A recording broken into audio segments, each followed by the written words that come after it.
Hey guys, it's Amy from Little Deer. I'm excited to show you my new fabric craft panels. Each yard has lots of fun and easy embroidery and hand sewing projects to make. If you're new to hand embroidery, each panel also features a stitch booklet that you can embroider and sew. It will teach you 8 basic stitches, and you can sew it into a handy booklet to keep for reference. I'm going to show you how to make one today. I have the fabric stretched onto an embroidery hoop. I've threaded my needle with 2 threads of floss, and I'm going to tie a knot in one end by just wrapping it around my finger, sliding it off, and pulling it down. The first stitch in the booklet is the most basic embroidery stitch, the straight stitch, or it's called a running stitch if you make a line of them. Pull your needle and thread up through the back, and then just make stitches up and down following the line.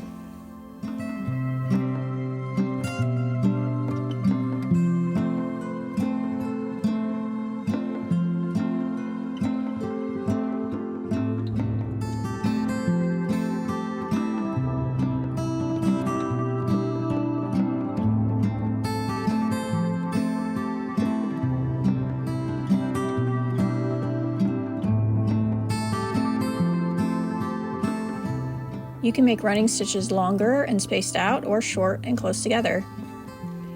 You can make individual straight stitches grouped together to create different patterns or cross them over each other to make stars.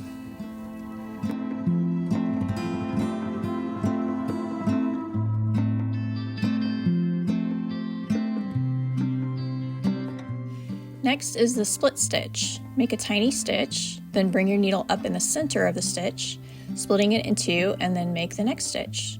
Continue on down the line.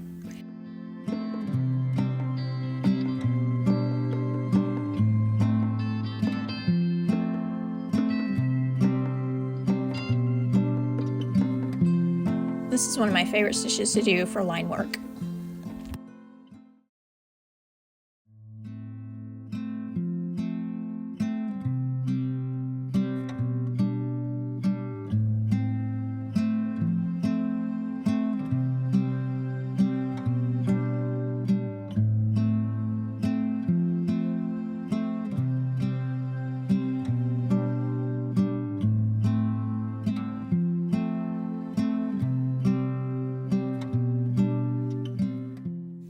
Okay, next is a stem stitch, another good stitch for line work.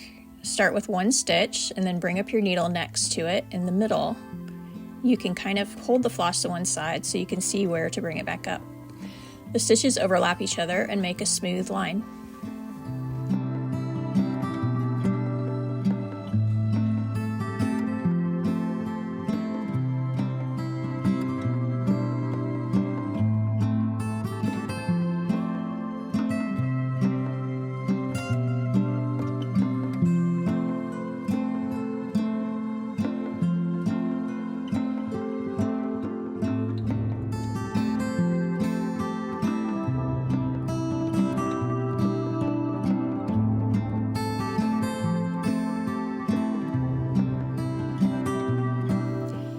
Next is the back stitch. Make 1 stitch, skip ahead on the line and bring the needle back up, then put it down at the end of the first stitch.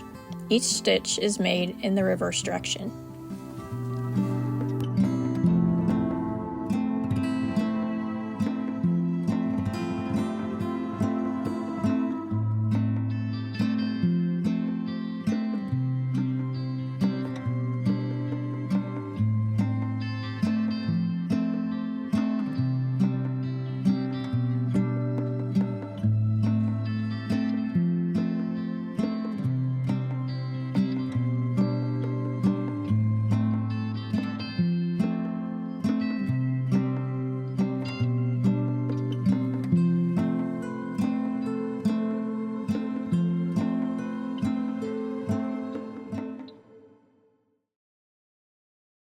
Now we'll learn the satin stitch. This stitch is used to fill in small solid areas of color.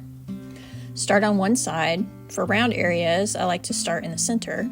Make a straight stitch from one side to the other, then make more stitches right next to it. Always start on the same side and end on the same side for smooth areas.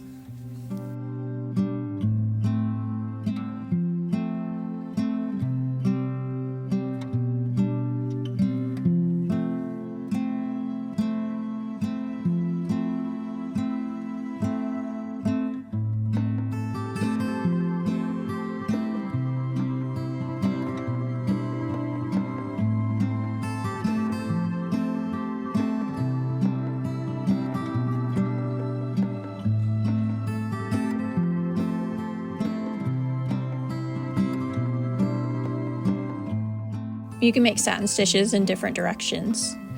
For the heart, I'm going to do one half ending at the center and then stitch the other half mirrored in the opposite direction.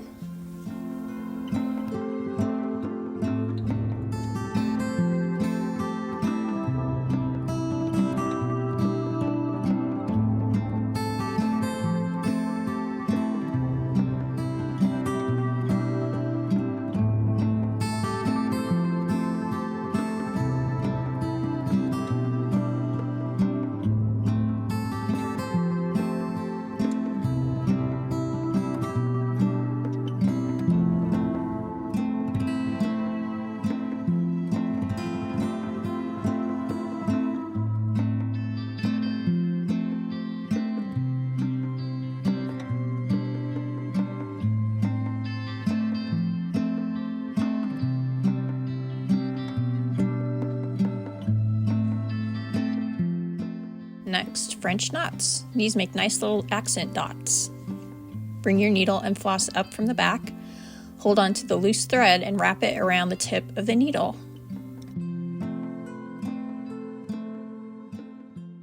Stick the needle back in right next to where you came up.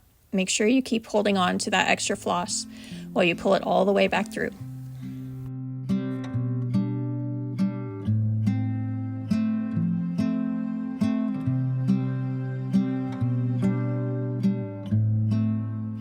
You can wrap the floss 2 or 3 times for a small knot, or more times for larger knots. You can also use more threads of floss for larger knots.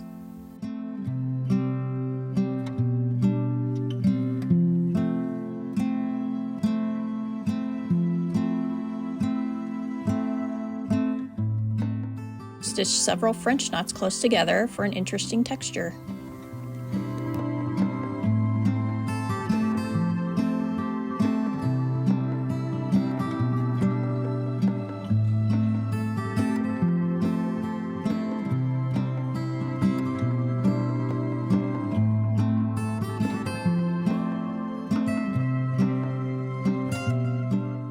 Next, we'll learn the lazy daisy. Bring your needle out at the point, put it back through at the same spot, but don't pull the floss all the way through, leave a little loop.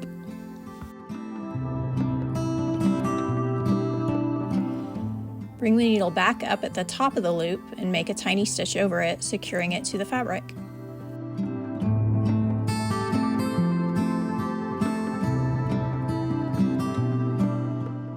Let's do some more. Make them different lengths or make several in a circle to make a flower.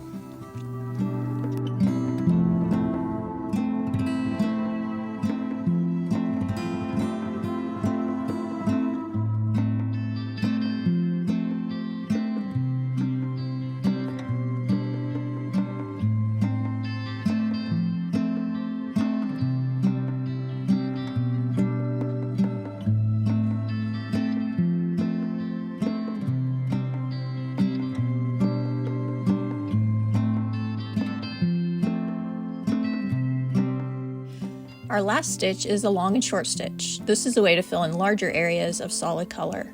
I'm using all 6 threads for this stitch.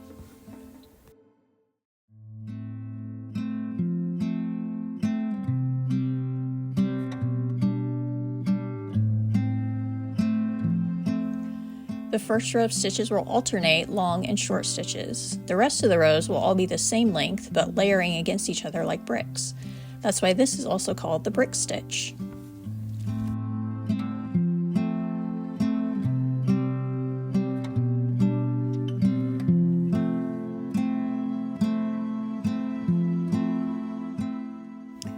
Unless you're stitching a perfect square, your stitches will probably not all be exactly the same length, and that is fine. Angle your stitches to match the shape you're stitching and add in extra ones whenever you need to fill it in.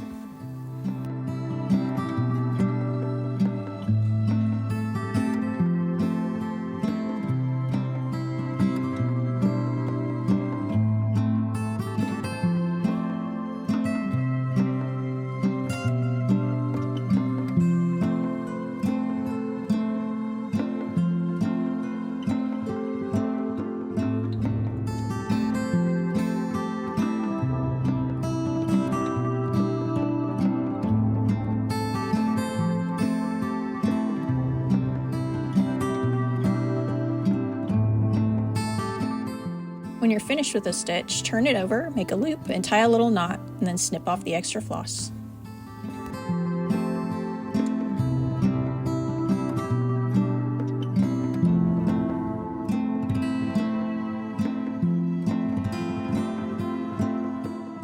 Okay, we've finished all the stitches, so now we're going to make our little stitch booklet.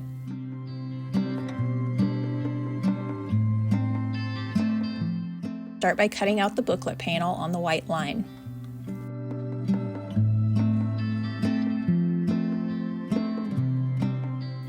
I've ironed it out, and now I'm going to fold it in half, right sides facing, and then sew around these 3 edges, leaving about 2 inches open at the end.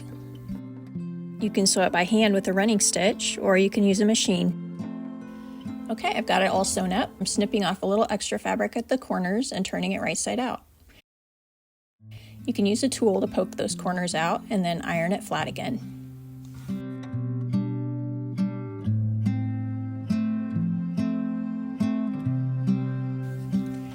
Now just fold it all up like this into a booklet, and we'll attach a ribbon to hold it all together.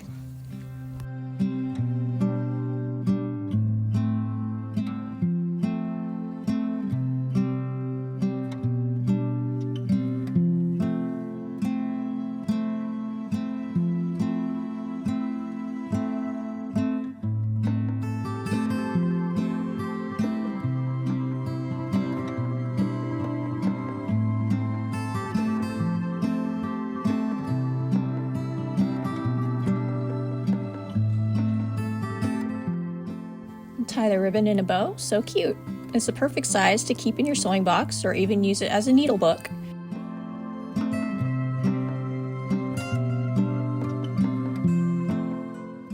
You'll always have a handy embroidery stitch reference.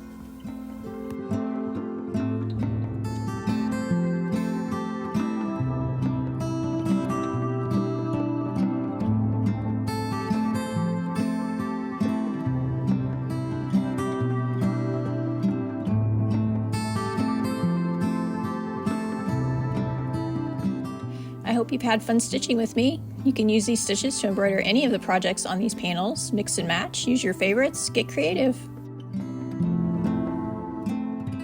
Thanks for watching, bye!